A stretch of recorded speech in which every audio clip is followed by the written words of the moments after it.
എല്ലാവർക്കും നമസ്കാരം. ഇന്ന് നമ്മൾ ചെയ്യാൻ പോകുന്നത് ഡിഫറെന്റ് സ്റ്റൈലിലുള്ള എഗ് പപ്സ് ആണ്. സാധാരണ നമ്മൾ ബേക്കറികളിൽ നിന്ന് വാങ്ങിച്ചു കഴിക്കുന്ന ടൈപ്പിലുള്ള പപ്സ് അല്ല. അതായത് ഇപ്പോൾ ലെയർ പോലെ ഇങ്ങനെ ഇരിക്കുമല്ലോ പപ്സിന്റെ ഷീറ്റ്, അതുപോലത്തെ പപ്സ് അല്ല. ശരിക്കും നല്ല സോഫ്റ്റ് ആണ്, ഉണ്ടാക്കിയെടുക്കാനായിട്ട് ഈസിയുമാണ്. അപ്പോൾ നമുക്ക് ഇന്ന് ഇതെങ്ങനെ ഉണ്ടാക്കുന്നത് നോക്കാം. അപ്പോൾ ആദ്യം തന്നെ നമുക്ക് മാവ് കുഴച്ചെടുക്കാം. മാവ് കുഴച്ചെടുക്കുന്നതിന് മുമ്പ് തന്നെ നിങ്ങൾ ആദ്യം ചെയ്യേണ്ടത് ഒരു 3/4 ടീസ്പൂൺ ഈസ്റ്റ് എടുക്കുക. എന്നിട്ട് അത് കുറച്ച് ചൂടുവെള്ളത്തിൽ, അതായത് ഇളം ചൂടുള്ള വെള്ളത്തിൽ ഒന്ന് മിക്സ് ചെയ്ത് വെക്കുക. അധികം വെള്ളമൊന്നും ഒഴിക്കണ്ട, കുറച്ച് വെള്ളം ഒഴിച്ചാൽ മതി.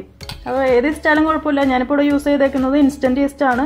നിങ്ങൾക്ക് വേണമെങ്കിൽ ഡ്രൈ ഈസ്റ്റും ചേർക്കാം. എന്നിട്ട് കുറച്ച് ഒരു 5-10 മിനിറ്റ് മുമ്പ് മാത്രം മിക്സ് ചെയ്ത് വെക്കുക. അതിനുശേഷം മാത്രം മാവ് കുഴച്ചെടുക്കുക. ഇനി മാവ് കുഴച്ചെടുക്കാനായിട്ട് നമുക്കൊരു ബൗളിലേക്ക് 1 കപ്പ് മൈദ ഇട്ട് കൊടുക്കാം. ഇതിലേക്ക് ആവശ്യത്തിനുള്ള ഉപ്പിട്ട് കൊടുക്കുക. അധികം ഉപ്പ് ചേർക്കണമെന്നില്ല. ഒരു 1/4 ടീസ്പൂൺ, 1/2 ടീസ്പൂണിൻ്റെ അടുത്ത് ചേർത്താൽ മതി. 1 ടീസ്പൂൺ പഞ്ചസാര ഇട്ട് കൊടുക്കുക. ഇതിലേക്ക് നമുക്കൊരു 1/4 കപ്പ് ബട്ടർ ചേർത്ത് കൊടുക്കാം. ഞാനിപ്പോൾ മെൽറ്റ് ചെയ്തെടുത്ത ബട്ടറാണ് ഉപയോഗിക്കുന്നത്. ഇതിന് പകരമായിട്ട് നമുക്ക് വേണമെങ്കിൽ വെജിറ്റബിൾ ഓയിൽ ചേർക്കാം. ഒന്ന് മിക്സ് ചെയ്യുക.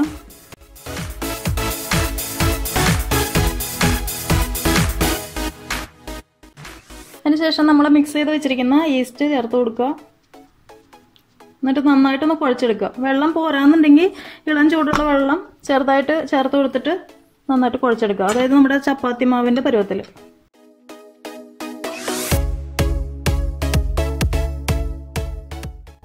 ഇതിലിപ്പോൾ വെള്ളം പോരാഴികയുണ്ട്. അപ്പോൾ കുറച്ച് വെള്ളം ഒഴിക്കുക.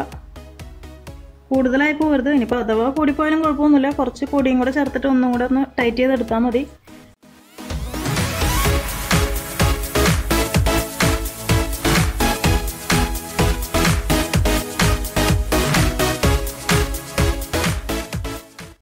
അപ്പോൾ നമ്മുടെ മാവ് നല്ല സോഫ്റ്റായിട്ട് കുഴച്ചെടുത്തിട്ടുണ്ട്. ഇനി ഇത് കുറച്ച് നേരം ഒന്ന് മാറ്റി വയ്ക്കുക. മാറ്റി വയ്ക്കണം നിർബന്ധമൊന്നുമില്ല. നമുക്ക് ആദ്യം മസാല ഉണ്ടാക്കിയിട്ട് മാവ് കുഴച്ചെടുത്താലും മതി. എന്നിട്ട് നേരിട്ട് ബേക്ക് ചെയ്തെടുത്താലും മതി. അതിന് പ്രശ്നമൊന്നുമില്ല.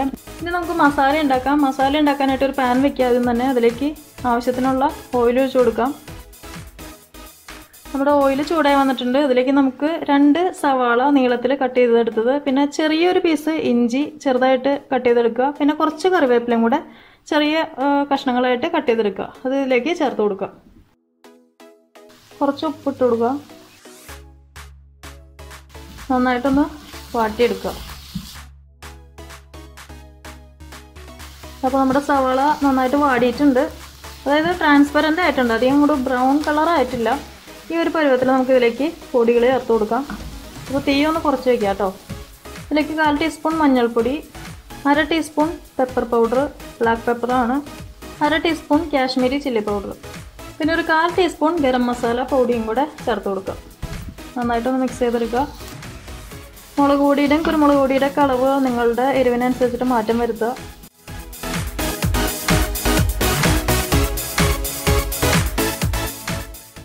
അങ്ങനെ നമ്മുടെ മസാലയും റെഡി ആയിട്ടുണ്ട്. ഇതിലേക്ക് ഇപ്പോൾ ഒരു ടേസ്റ്റ് ഒന്ന് നോക്കുക. നിങ്ങൾ ഉപ്പും എരിവൊക്കെ കറക്റ്റ് ആണോ എന്ന് നോക്കുക. പോരാത്തുണ്ടെങ്കിൽ അഡ്ജസ്റ്റ് ചെയ്ത് കൊടുക്കുക. ഇപ്പോൾ എല്ലാം കറക്റ്റ് ആയിട്ടുണ്ട്. ഞാൻ ആദ്യം ഇട്ട ഉപ്പ് കറക്റ്റാണ്. അപ്പോൾ നമ്മുടെ മസാല റെഡിയായ സ്ഥിതിക്ക് നമുക്കിനി സ്റ്റവ് ഓഫ് ചെയ്യാം. ഇനി നമ്മൾ നേരത്തെ കുഴച്ച് വെച്ച മാവ് ചെറിയ ബോൾസായിട്ട് ഉരുട്ടിയെടുക്കുക.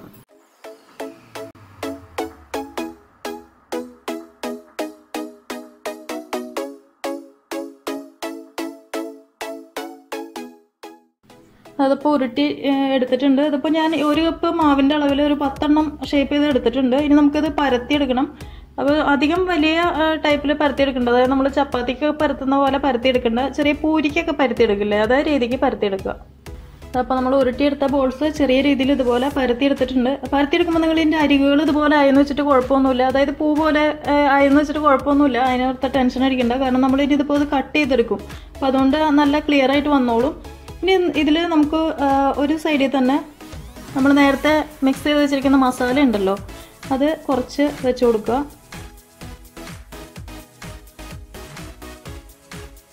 ഇതിന് മുകളിലായിട്ട് ഇതുപോലെ മുട്ട ഞാൻ ഇതുപോലെ ഉണ്ട് കട്ട് ചെയ്തേക്കുന്നത്. നീളത്തിലല്ല, വട്ടത്തിലാണ് കട്ട് ചെയ്തേക്കുന്നത്. അത് ഒരെണ്ണം വെച്ച് കൊടുക്കുക. കുറച്ചും കൂടെ മസാല അതിന് മുകളിലായിട്ട് വെച്ച് കൊടുക്കുക. മസാല കൂടുതൽ വെച്ചാൽ അത്രയും ടേസ്റ്റ് ഉണ്ടാവും. നിങ്ങളുടെ ഇഷ്ടത്തിനനുസരിച്ചിട്ട്. അപ്പോൾ സവാളയൊക്കെ എടുക്കുമ്പോൾ നിങ്ങളുടെ ഇഷ്ടത്തിനനുസരിച്ചിട്ട് കൂട്ടിയും കുറച്ചൊക്കെ എടുക്കുക.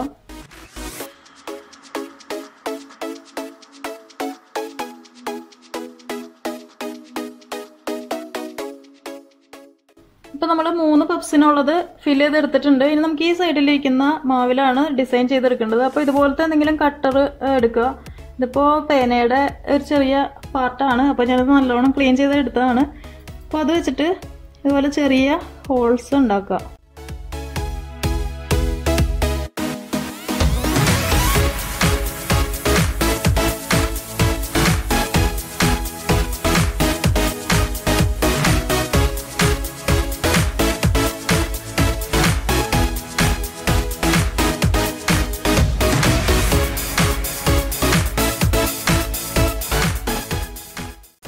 ഇനി നമുക്ക് ഇതെടുത്തിട്ട് ഇതിന് മുകളിലായിട്ട് വെച്ച് കൊടുക്കാം.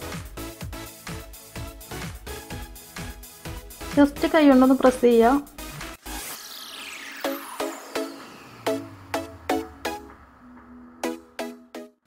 ഇനി നമുക്കിത് കട്ട് ചെയ്തെടുക്കാം. കട്ട് ചെയ്തെടുക്കുമ്പോൾ ഇതിന് മുകളിലായിട്ട് ഇതുപോലത്തെ ഒരു കപ്പോ ഗ്ലാസ്സോ എന്തെങ്കിലും വെച്ചിട്ട് വേണം കട്ട് ചെയ്തെടുക്കാനായിട്ട്.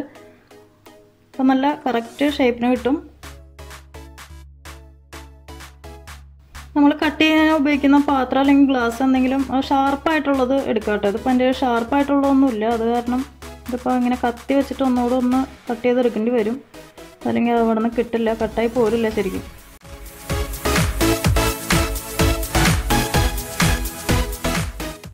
ഇനി നമുക്ക് ബേക്ക് ചെയ്യാൻ പോകുന്ന ട്രേയിലേക്ക് എടുത്ത് വയ്ക്കുക. അപ്പോൾ ഈ ട്രേ ഒന്ന് ബട്ടറോ ഓയിലോ എന്തെങ്കിലും വെച്ചിട്ടൊന്ന് ഗ്രീസ് ചെയ്തെടുക്കുക. അതിനുശേഷം പതുക്കെ ഇതുപോലെ എടുത്ത് വയ്ക്കുക. അങ്ങനെ നമ്മുടെ കംപ്ലീറ്റ് പപ്സും ഫില്ല് ചെയ്തെടുത്തിട്ടുണ്ട്. ഇനി നമുക്ക് എഗ്ഗ് വാഷ് ചെയ്യണം. അപ്പോൾ ഒരു മുട്ടയുടെ മഞ്ഞ നന്നായിട്ട് ബീറ്റ് ചെയ്തെടുക്കുക. എന്നിട്ട് ഇതിന് മുകളിലായിട്ട് ബ്രഷ് ചെയ്ത് കൊടുക്കുക. ഇങ്ങനെ ചെയ്യുമ്പോൾ നല്ല കളറ് കിട്ടും. അതായത് നല്ല യെല്ലോ കളറായിട്ട് പപ്സ് ഇരിക്കും. അതല്ല ചുമ്മാ ഇതുപോലെ തന്നെ ബേക്ക് ചെയ്ത് വെച്ച് കഴിഞ്ഞാൽ കളറൊന്നും വരില്ല, കാണാൻ ലുക്ക് ഉണ്ടാവില്ല.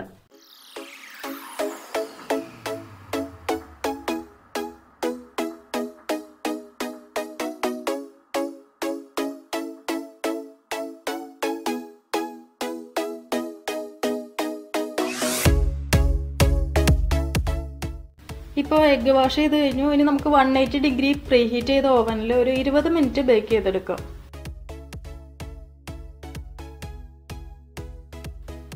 അപ്പോൾ നമ്മുടെ എഗ് പപ്സ് 20 മിനിറ്റ് ബേക്കിംഗ് ഒക്കെ കഴിഞ്ഞ് നല്ല പെർഫെക്റ്റ് ആയിട്ട് വന്നിട്ടുണ്ട്. നല്ല സോഫ്റ്റ് ആയിട്ടുള്ള എഗ് പപ്സ് ആണ്. നമ്മൾ സാധാരണ ബേക്കറിയിൽ നിന്ന് വാങ്ങിച്ച് കഴിക്കുന്ന ടൈപ്പിലുള്ളതല്ല, ഇച്ചിരി കൂടെ നല്ല സോഫ്റ്റ് ആയിരിക്കും. ഈ സെയിം റെസിപ്പി തന്നെ നിങ്ങൾക്ക് ഓവൻ ഇല്ലാതെയും ചെയ്യാം. അതായത് കുക്കറിൽ ചെയ്യുന്ന മെത്തേഡ് കറക്റ്റായിട്ട് ഞാൻ എൻ്റെ ഒരു പഴയ വീഡിയോയിൽ ചെയ്തിട്ടുണ്ട്. അതായത് കറക്റ്റ് പറയുകയാണെങ്കിൽ പോർക്യൂപ്പൻ ബ്രെഡ് എന്ന് പറഞ്ഞിട്ടൊരു വീഡിയോ ചെയ്തിട്ടുണ്ട്. അതിൽ കറക്റ്റ് അതിൻ്റെ മെത്തേഡുകളൊക്കെ ഞാൻ കാണിച്ചിട്ടുണ്ട്. അപ്പോൾ നിങ്ങൾ അതൊന്ന് കാണുക. അപ്പോൾ അതിലുണ്ട് ഓവൻ ഇല്ലാത്തവർ ചെയ്യുന്ന രീതി.